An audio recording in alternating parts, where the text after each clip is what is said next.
Thanks, Mark. How are you guys this morning? Good. It's good to be here with you. As Mark said, my name is Jared. I'm married to my beautiful wife, Melissa.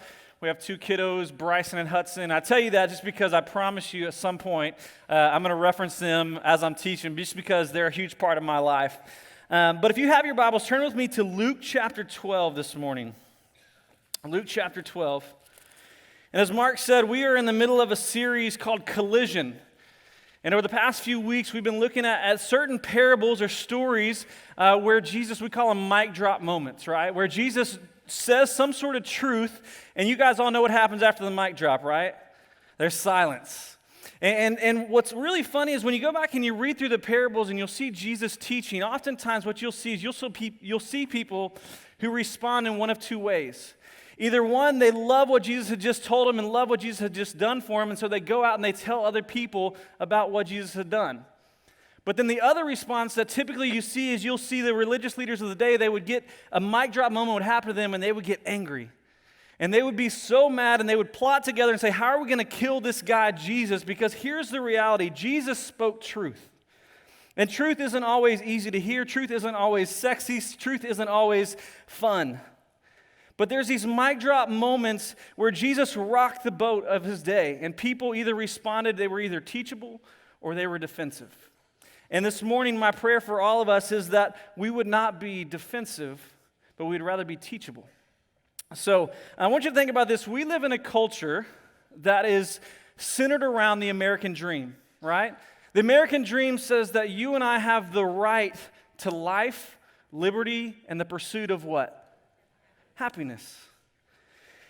Our culture tells us, you know what, do whatever makes you happy. Burger King, if you remember their slogan, they say, have it your way, right? We live in a land of opportunity. If you go to Sonic, and we do that a lot in the student ministry, if you go to Sonic, did you know there's up to 168,000 different drink combinations you can get? Crazy. Like a middle schooler will go up there and be like, yeah, I'll have the chocolate Coke, vanilla Sprite, Fanta, orange cream. I'm like, what?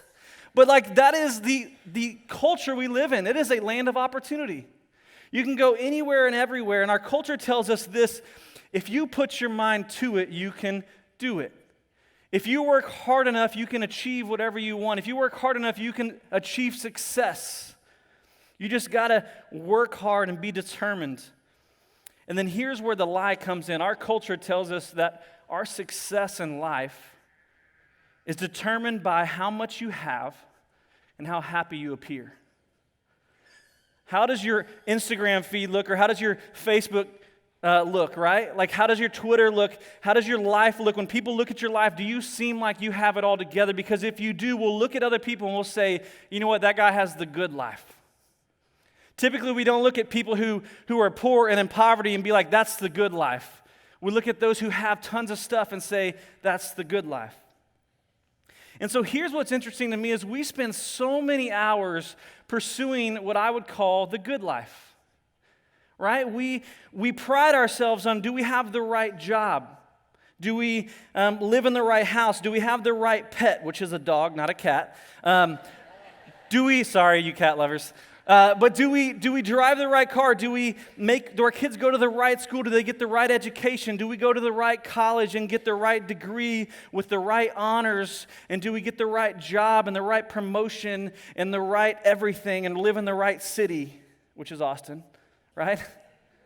Like, we pride ourselves on these things, and the list goes on and on and on. And here's the thing, it's not a bad thing that we love these things. It's not a bad thing that we pursue these things. The problem is that these things in and of themselves are not the main thing. And if I'm honest, there are times in my life where I make this idea of achieving the good life the main thing. You know what I'm talking about. A friend gets a car and you're like, you know what, I think I need a new car. Or right, like, I think I need this or I need that. If I just can get here, then I'll be happy. And oftentimes in our pursuit of the American dream or the good life, what we end up doing is we end up compromising truth without even realizing it. As I was preparing this week, I'm not going to lie, I was convicted in many areas of my life.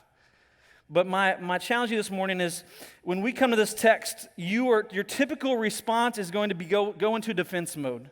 Your typical response is going to be to look at this passage and say, yeah, but that's not me. I wouldn't describe myself as this person. But the reality is this text hits a little bit too close to home. It's a little bit convicting. And my prayer for you this morning is that you wouldn't just immediately defend yourself. You wouldn't immediately just say, hey, that's not me. But you would wake up from the American dream. That you'd wake up. So Luke chapter 12. Are you guys with me? If you are, say, I got you. Awesome. Luke chapter 12, we're going to pick it up in verse 13. This is the parable of the rich fool.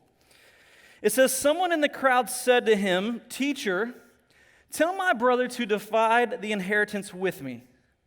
So here's what we do. We find Jesus, he is teaching his disciples about eternal things, about having an eternal perspective. He is teaching them on kingdom-minded things.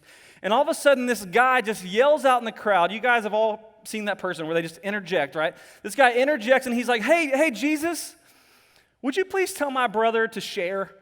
Like, would you please tell him to give me what is mine, my inheritance? And Jesus is going to respond in a manner that this guy probably didn't expect. In fact, you see, in this guy's mind, his greatest need was a mediator. He needed someone to come in and fix his problem. But what Jesus is going to do is he's going to address a deeper need, a greater need, which is at hand, which is a change of heart.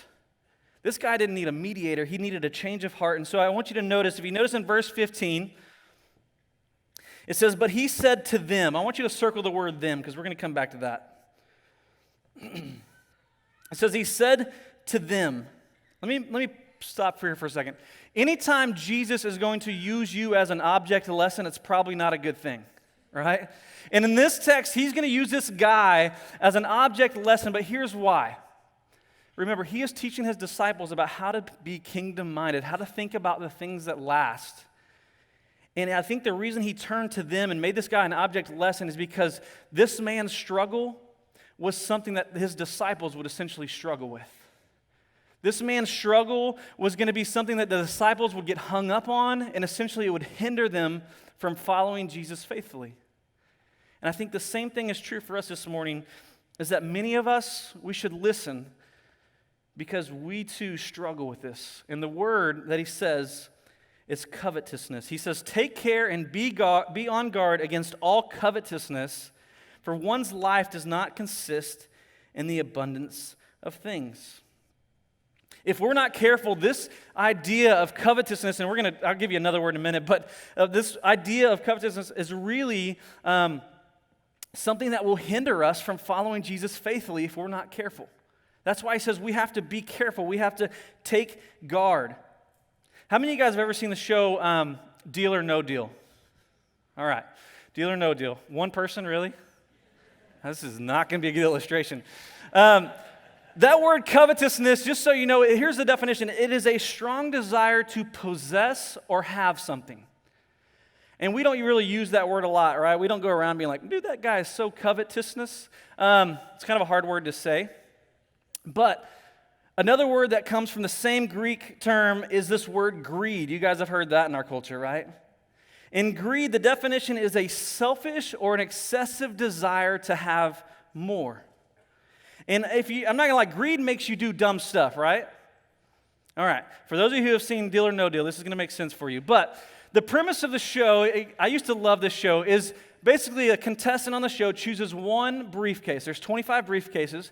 They choose the one that they think has $1 million in it. All right, and so they set this briefcase right next to him on stage, and they play a game of elimination where they try to figure out which briefcase has the $1 million for real. So they try to eliminate briefcases and negotiate with the banker. All right, and so they negotiate with the banker. One of my favorite episodes was this guy, his name was Richie. And Richie got pretty far. He got all the way down to 2 briefcases. All right, and so there were two numbers on the board. There was $1 and $1 million. And he was sitting there and he had this huge moment. I loved it because you're cheering for the guy. At the same time, you're like, I hope he doesn't get it. And then all of a sudden, his mom is on one side and she's like, Richie, listen to me. Don't be stupid, Richie. Take the money, because here's what he was offered. He was offered $500,000 to walk away. Richie, $500,000. All you got to do is walk away. And his mom is on one side saying, Richie, baby, look at me. Don't be stupid. And all of his friends are on this side, and his friends are like, go for it, Richie. Like, we love you. It's okay. What do you think he did? He went for it. And I want you to watch what happens. Check this out. You're either going home with $1 million or $1. Richie Bell, you are going home with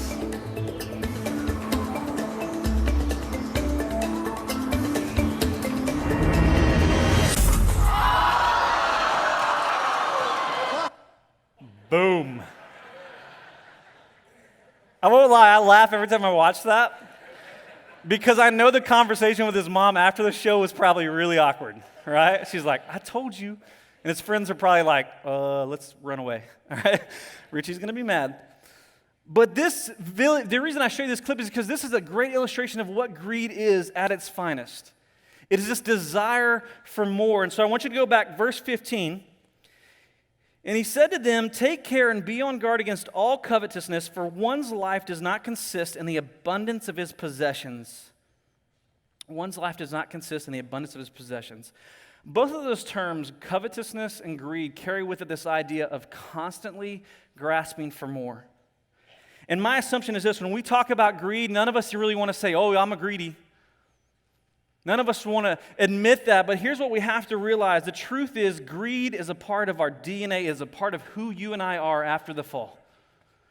We are all greedy. We all desire to want more. Greed is not something we have to learn, right? You don't go to college and take a class on how to be greedy one-on-one.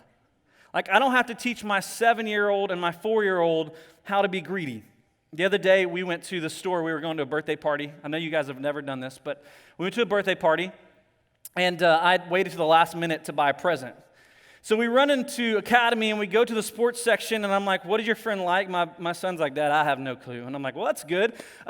So every kid likes balls, right? So let's go to the sports section. We'll find a basketball, football, whatever. So we go there, and sure enough, my boys they're on cloud nine. Like, we're going to a birthday party at Blazer Tag, right? Terrible idea. But we're going to Blazer Tag, and my boys are excited. I am the best dad in the world because I'm taking them to this party. And they get to this aisle, and I'm like, let's pick out a ball. Let's find this one, hook 'em horns, basketball. Let's get it. And all of a sudden, here's what happens. You guys who have kids, you know what happened. Dad, I want one. And I said, baby, it's not your birthday. Your birthday was back in December. And he's like, no, but I want one. I know, buddy, but this is for your friend. Well, that's not fair. And all of a sudden, I went from hero to zero because I was the worst dad, because I wasn't going to give into their peer pressure, all right? We're in Academy, and I'm like, just be quiet. Just be quiet. Dad, I want more. I want more. And the point is, we are all susceptible to this struggle, but as adults, we get a little bit more clever. We hide it a little bit better. We justify it a little bit better. And sometimes we don't even realize that we're being greedy. Jesus says, look, life is not found in the abundance of possessions. He says life is not found in things. In other words, life is not found in your accomplishments. Life is not found in your hobbies, your degrees, your promotions, your 401ks. Life is not found in those things. If you think about it, we spend our whole lives pursuing those things, don't we? But Jesus says, don't be deceived. We say things like this. We say, you know what, if I could just win the lottery, I'd be good. Or if I could just get that degree, then I'd be set. If I could just get that job, I'd be good. If I could just get that promotion, then we would be good. If I could just buy that car, if I could just get this house, if we could just stop renting our house and buy a house, then we'd be good. If I could just go on vacation, I'd be good. If I could just pay my bills, I would be good. And we play this scenario in our head that if I could just do this, then I would be good. The problem with that kind of thinking is this: our flesh is never, ever satisfied. Good is never good enough for us. One of the biggest issues in our culture today is a lack of contentment, right? Contentment, we're never satisfied. We always want what's bigger and better. You guys are guilty of this. I'm guilty of this. You get the iPhone 6S Plus, and 2 months later, Apple comes out with the 7S Plus, right? Or they come out with these new ones, and you're like, well, I need that. What's amazing to me is we are so discontent that we will oftentimes confuse our wants with our needs. Marketing departments, the reason they exist is to convince you that your want is actually a need. They spend billions of dollars to convince you of this stuff. You're guilty of it, and I'm guilty of it. You watch an infomercial, and you're like, that is the stupidest commercial I've ever seen. And at the end of that commercial, you're like, I think I need to buy one of those. Right? Or Sky Mall magazine. You guys know what Sky Mall is? Love Sky Mall. I went on a plane a couple weeks ago, or about a month ago, and they didn't have Sky Mall, and I was very disappointed. But they're still in business, and the reason they're in business is because they know how to convince you that you need a coffee table that duplicates into a dog kennel with a paw washer, right? They convince you of these things. And basically their idea is, hey, you need this product. It will make your life better. But I want to look at a passage of Scripture. Flip with me to 1 Timothy chapter 6. 1 Timothy chapter 6. And we're going to look at this idea of contentment briefly. 1 Timothy chapter 6, verses 6 through 9. This is the Apostle Paul talking to Timothy. And he says, pick it up verse 6, but godliness with contentment is great gain. For we brought nothing into this world, and we cannot take anything out of this world. But if we have food and clothing, with these we will be content. But those who desire to be rich fall into a temptation, into a snare, into many senseless and harmful desires that plunge people into ruin and destruction.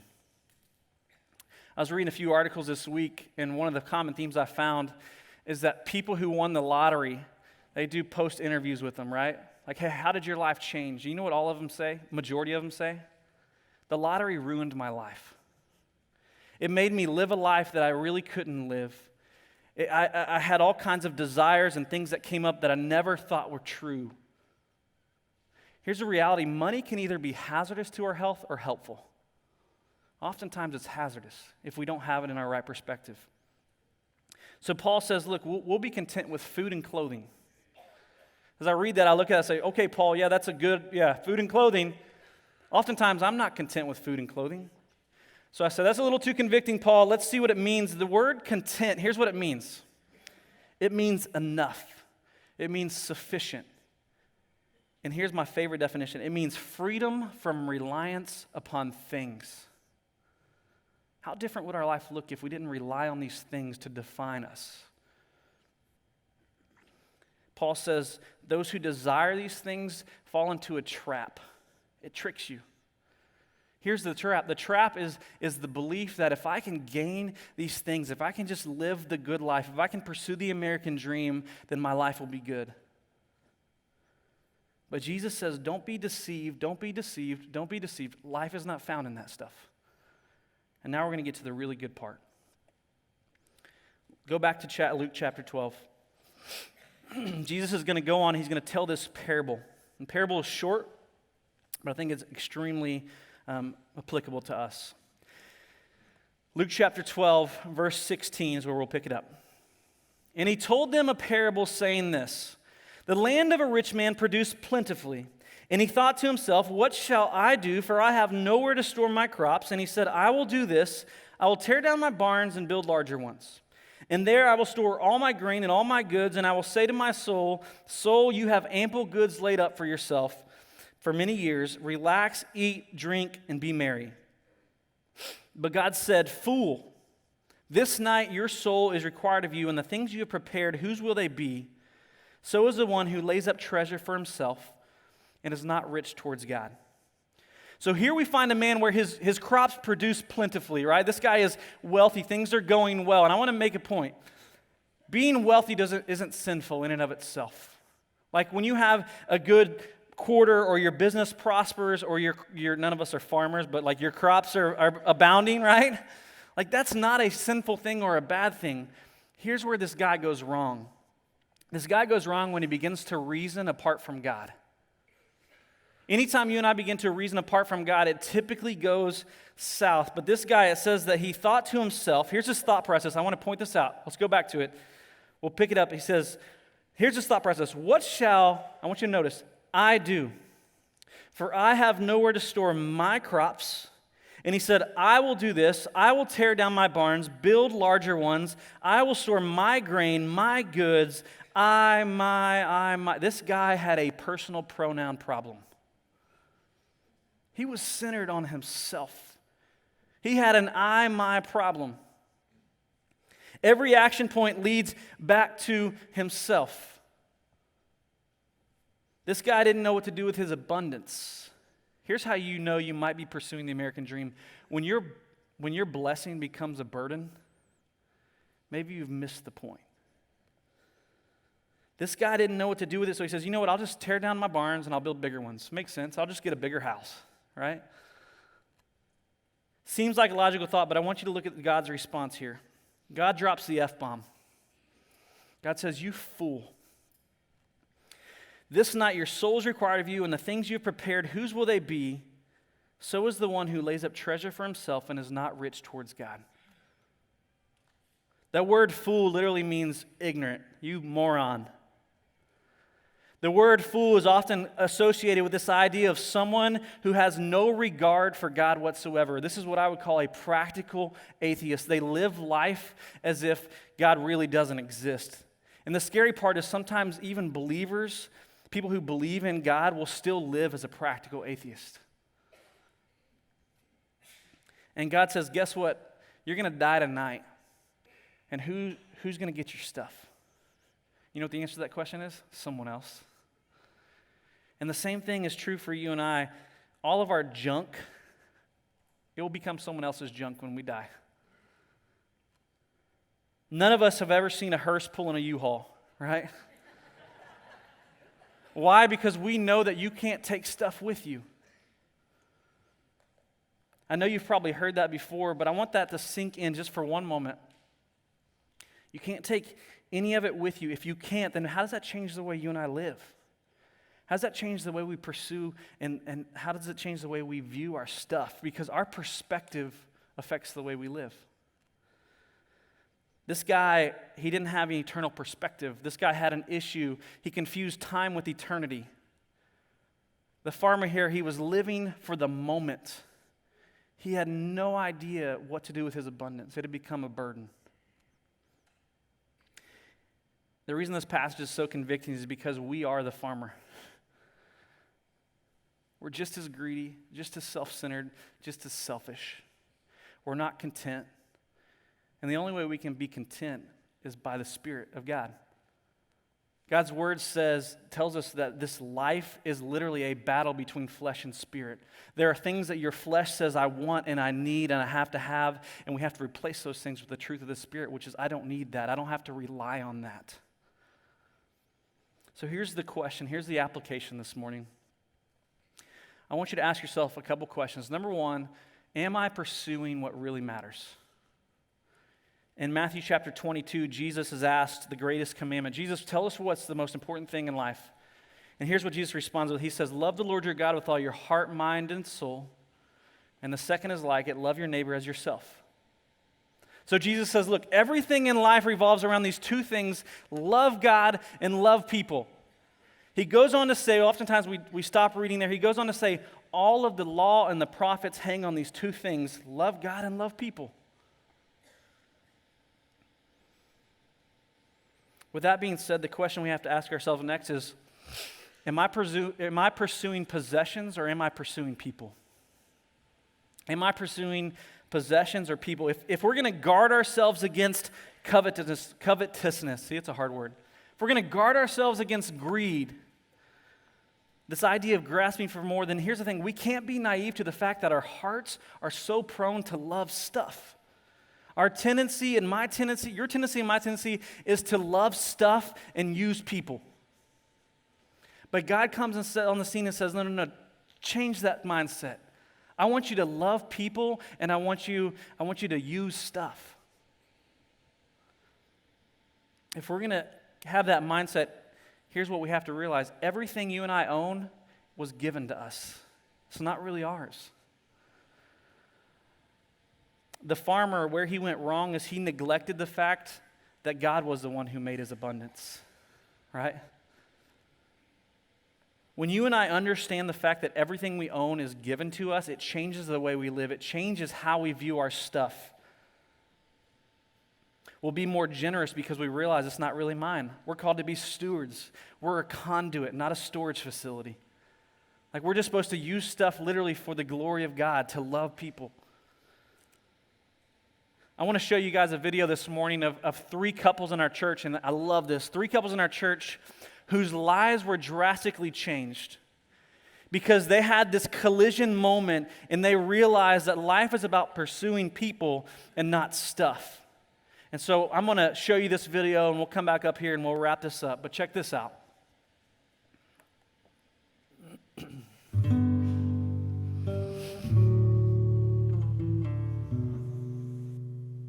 There was a quote that really challenged me that said, you really should live your life as if it doesn't make sense without the gospel. And that statement really pierced my heart. And then the following day, we were at church and Brad talked about caring for the poor and the oppressed. And I think the combination and the Holy Spirit's conviction to not only love God, but truly love our neighbor in a radically different way. And that's how we ended. And the next week, we bought a trailer.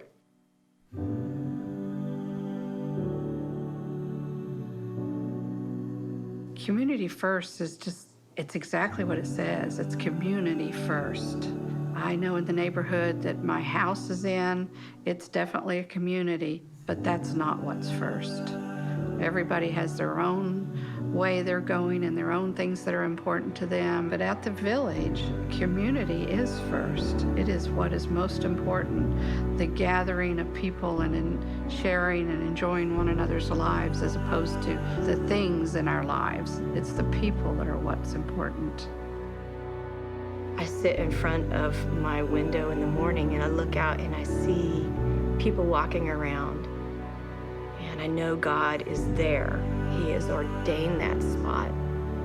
Be still and know that I'm God. And He brings us these relationships. He woos me to go out and say, hey Bonnie, what are you doing today? Or, just stick my head out and say, hi Ellis, or, whatever. Just be still. Represents to me an opportunity to just interface with people who need to have their inner strength strengthened and to give them self-respect and to let them know that even though their life hasn't been wonderful, God loves them. Jesus has saved them. There's one man in particular out there who's not really buying into the program, but when the time's right, I'm going to say to him, buy into the program because I want to spend eternity with you because you're my brother. Something I've been thinking about lately is that the scriptures have a lot to say about home. Jesus left his home. He was here on earth as a homeless person. And so he can relate to those without a home. And so when he speaks about a place of belonging, a place to be significant, a place to be the person God meant you to be, it's community first. I pray that the lines disappear.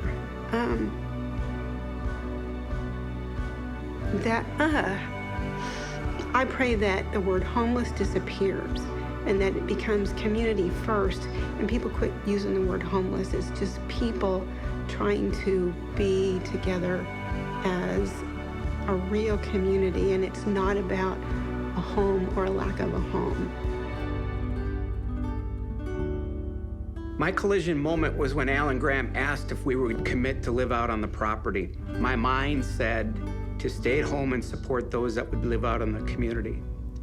But my heart said to go buy an RV and to move out on a 27-acre plot and live amongst a group of people who have been without relationship, without family, and without housing.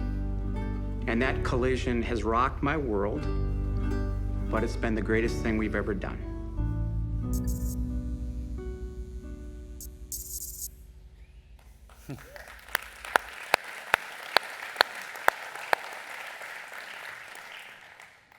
What I love about that video is it illustrates how different your life will look when you start pursuing people rather than possessions.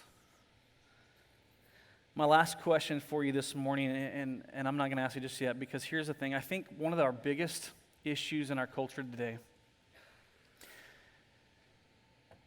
is the fact that we have an idol problem. Our idol is money and stuff, and in many ways, the American dream. We look to these things to bring us satisfaction. We look to these things to define us, to define our identity. We look to these things to provide life, and Jesus literally says, don't be deceived. Maybe perhaps the reason God doesn't give us what we want sometimes is because we can't really handle it. My question for you this morning is, are you content? Is Jesus enough for you and for myself? Because the only way we can pursue people and not possessions, the only way we can do that is if we are content with Jesus. If He is enough for us, if He is the one that we run to for our identity and for life. So my prayer this morning is, as a church, that we'd wake up from the American dream. The American dream says that you and I have the right to life. The gospel says, you know what? You deserve death, and the only reason you have life is because it's a free gift from God found in Jesus Christ alone. The American dream says that you and I have the right to liberty. The gospel actually says that Christ is the one who has set us free. You see, the reality is we were in slavery to sin, and Jesus has set us free. And the American dream tells us that you and I have the right to pursue happiness. And the gospel says, no, pursue holiness. My prayer is that we would be a church, the Southwest Campus as well as the BK Campus, we'd be a church that pursues Jesus. That we'd be a church that pursues people at all costs so they might come to know who Jesus is, because here's the reality. Our identity is found in Jesus. Our hope is found in Jesus. Our life is found in Jesus. Our freedom is found in Jesus and Jesus alone. And last but not least, our joy is found in Jesus. Let's pursue Jesus together. Let me pray for us this morning. God, I thank you for your word. God, it's convicting to read this parable. And my natural tendency is to simply become defensive and to justify my actions and try to make it look pretty and less than it actually is. But the reality, God, is I am selfish and I am self-centered and I am greedy and I want more and more and more. And I buy into the lie that culture tells me that more stuff will bring me joy and more stuff will bring me life. God, I pray that we'd be a people who are content with you. That we wouldn't rely on things to bring us life. We wouldn't rely on things to bring us joy. But our joy and our identity and our life and our freedom would be found in you, and you'd remind us of that. God, I pray we'd be a people who pursue other people at all costs so that they might come to know you as well. God, help us to be a people who aren't deceived. Help us to love you more. Help us to pursue you more. And God, we thank you for your word, and we thank you for the Spirit's conviction in our hearts. And I pray that we would live differently. I pray that we would love people and use stuff. It's in Jesus' name we pray. Amen.